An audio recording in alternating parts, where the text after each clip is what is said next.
Hello friends, मैं Manish Chopra online classes में आपका एक बार फिर से स्वागत करता हूं। पिछली कक्षा में हम लोगों ने कूलाम के नियम का अध्ययन करा था और मैंने आपको ये बताया था कि एप्सिलॉन जो होता है वो माध्यम की विद्युतशीलता होती है और एप्सिलॉन जीरो जो होती है वो निर्वात की विद्युतशीलता या वायु या निर्वात की विद्युतशीलता होती है। अब मैंने आपको बोला था कि विद्युतशीलता हम किसे कहते हैं, इस बात का अध्ययन हम अगली क्लास में करेंगे। तो इस चीज को देखिए, विद्युतशीलता क्या होती है। देखिए, विद्युतशीलता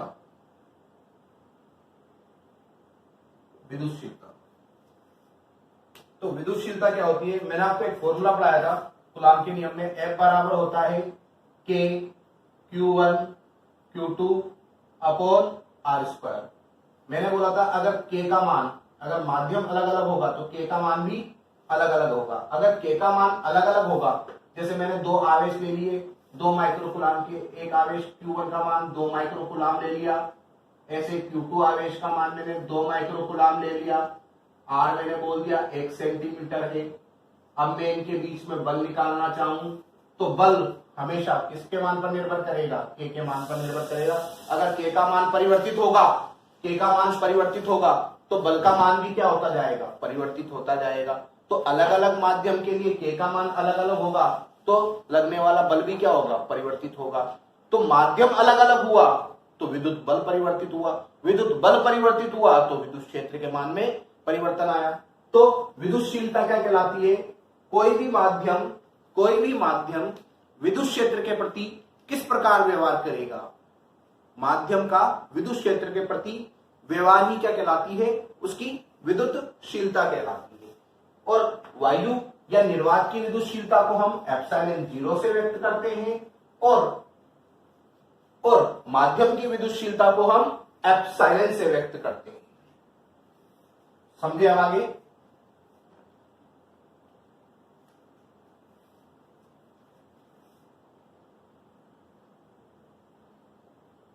आपेक्षिक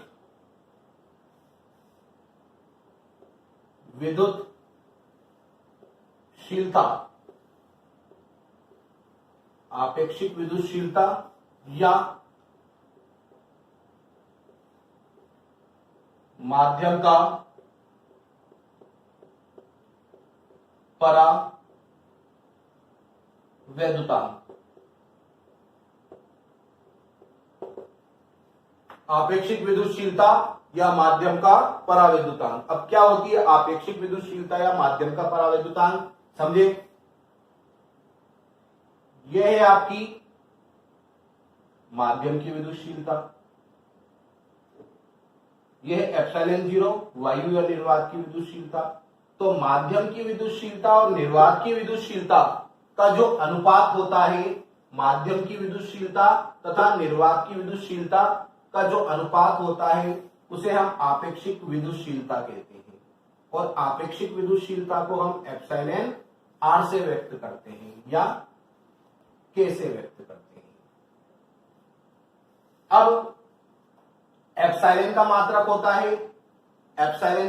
होता है coulomb square upon newton into metre square, और एप्सिलॉन जीरो का मात्रक भी यही होगा। तो दोनों मात्रक एक दूसरे को निरस्त कर देंगे तो एप्सिलॉन R का कोई मात्रक नहीं होगा। तो ये कौन सी राशि होती है, मात्रकहीन राशि होती है। और जो राशि मात्रकहीन होती है वो विमाहीन भी होती है। तो आपेक्षिक विद्युतशीलता मात्रकहीन भी है और विमाहीन भी है। परंतु एक बात ध्यान रखें, एप्सिलॉन का मात्रक भी होगा, एप्सिलॉन जीरो का भी मात्रक होगा, एप्सिलॉन की विमा भी होगी, एप्सिलॉन जीरो की विमा भी होगी, परंतु एप्सिलॉन R की कोई विमा नहीं होती, क्योंकि ये शुद्ध अनुपात है और शुद्ध अनुपात की कभी भी कोई विमा नहीं होती। तो ऊपर वाली भौतिक राशि भी समान है, नीचे वाली भौतिक राशि भी समान है, ये भी विद्युतशीलता है और ये भी विद्युतशीलता है, इसलिए इसका कोई मात्रक नहीं है और इसकी कोई विमा नहीं है। तो ये जो राशि है आपेक्षिक विद्युतशीलता या माध्यम का परावैद्युतांक, ये एक मात्रकहीन तथा विमाहीन राशि होती है। अब हम एक चीज और समझते हैं, महत्वपूर्ण बात, एक नोट लगा के इस बात को समझेंगे।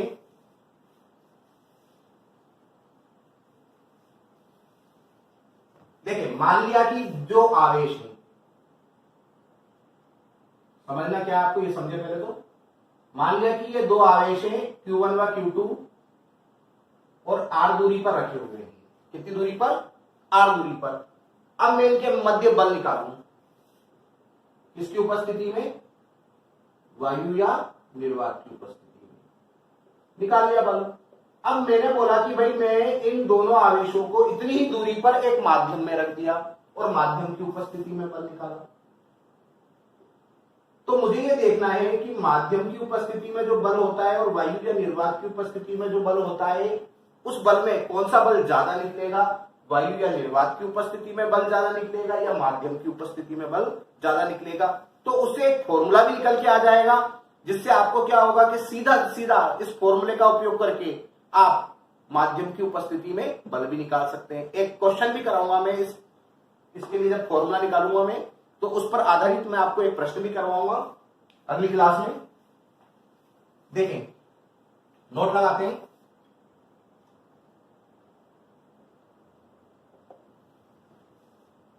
F बराबर होता है आपका K Q1 Q2 upon R square.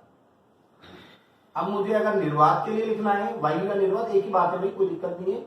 वायु या निर्वात के लिए लिखना है तो 1 अपॉन 4 पाई एप्सिलॉन 0, के का मान रख दिया मैंने, 1 upon 4 pi epsilon 0 Q1 Q2 upon R square. अब मैं माध्यम की उपस्थिति में लिखता हूं, F माध्यम बराबर 1 upon 4 pi epsilon Q1 Q2 upon R square.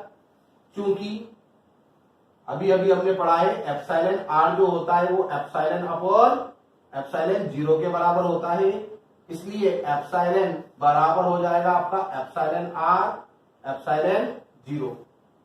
इसलिए F माध्यम बराबर कितना हो जाएगा? 1 upon 4 pi epsilon R epsilon 0 Q1 Q2 upon R square.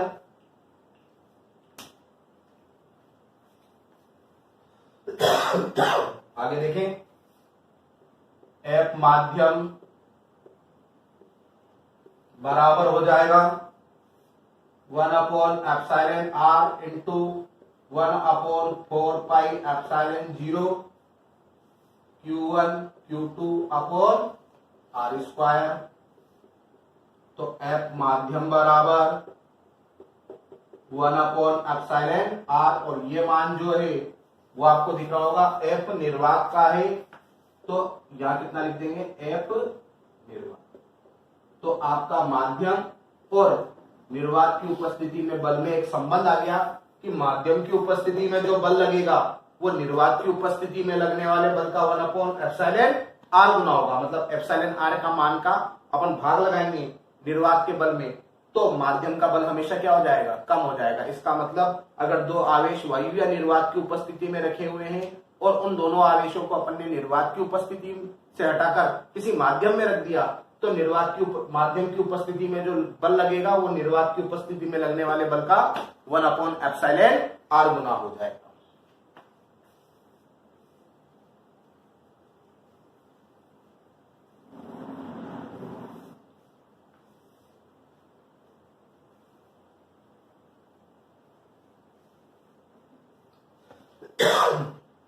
महत्वपूर्ण बिंदु समझे,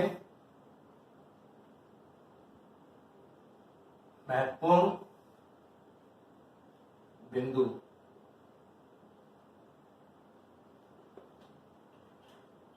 पहली बात, कूलॉम बल जो होता है वो केंद्रीय बल होता है। कूलॉम बल केंद्रीय बल होता है। अब केंद्रीय बल क्या होता है? अगर दो कण, दो वस्तु के मध्य अगर बल हमेशा सीधी रेखा के रूप में लगे तो ऐसे बल को हम केंद्रीय बल कहते हैं। जैसे आपने गुरुत्वाकर्षण बल पढ़ा होगा, एक वस्तु है m1 द्रव्यमान की, एक वस्तु है m2 द्रव्यमान की, दोनों वस्तुएं एक दूसरे से कितनी दूरी पर स्थित है? r दूरी पर स्थित है। तो इनके मध्य जो बल लगेगा वो एक सीधी रेखा के रूप में लगेगा। इसलिए कूलॉम बल और गुरुत्वाकर्षण बल, कूलॉम बल भी यही है। कूलॉम बल में एक आवेश Q1 है, एक आवेश Q2 है, इन दोनों के बीच की दूरी स्मॉल r है। तो ये वाला बल भी केंद्रीय बल है और गुरुत्वाकर्षण बल भी केंद्रीय बल है। तो कूलाम बल जो होता है वो केंद्रीय बल होता है, पहली बात महत्वपूर्ण।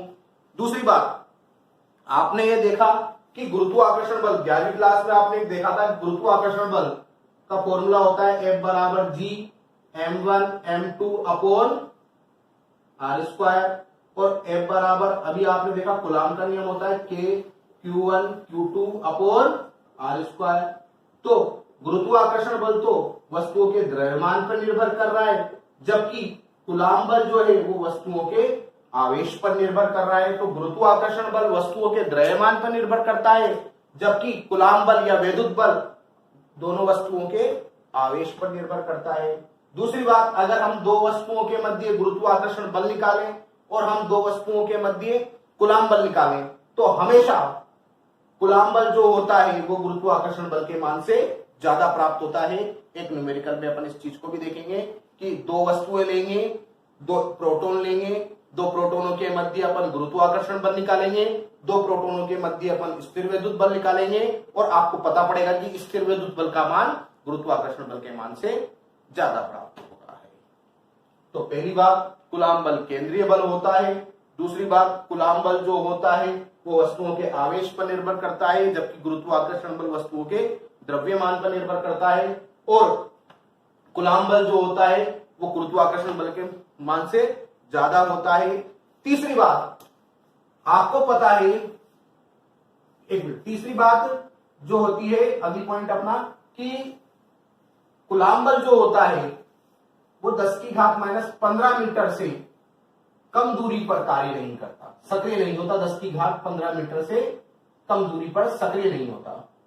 अब इस बात को समझिए क्यों सक्रिय नहीं होता, कि भाई 10⁻15 मीटर से अधिक दूरी है तब तो कूलाम बल लगेगा, तब तो अपना ये नियम सही है, परंतु 10⁻15 मीटर से अगर कम दूरी आ जाती है तो फिर कूलाम बल सक्रिय नहीं होता। आपको पता है कि दो प्रोटोनों के मध्य हमेशा प्रतिकर्षण बल लगेगा, ठीक है। तो प्रोटोन प्रोटोन के मध्य प्रतिकर्षण बल लगता है, परंतु 10⁻15 मीटर, 10⁻15 मीटर का में आता है नाभिक, और नाभिक का आकार जो होता है वो 10⁻15 मीटर होता है, और नाभिक के अंदर प्रोटोन प्रोटोन के मध्य कभी भी प्रतिकर्षण बल नहीं लगता। अगर प्रतिकर्षण बल लगे तो बाहर निकल जाएंगे प्रोटोन, धनावेश खत्म हो जाएगा।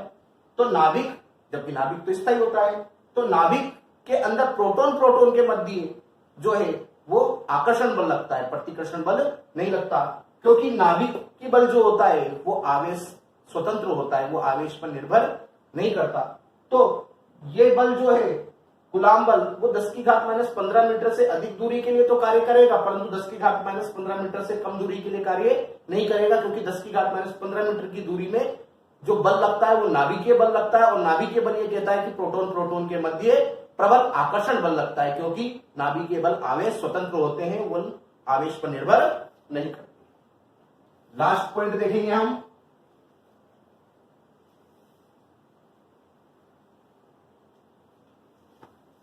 पांचवा पॉइंट, एप्सिलॉन जीरो की, एप्सिलॉन या एप्सिलॉन जीरो की विमा, एप्सिलॉन या एप्सिलॉन जीरो की विमा।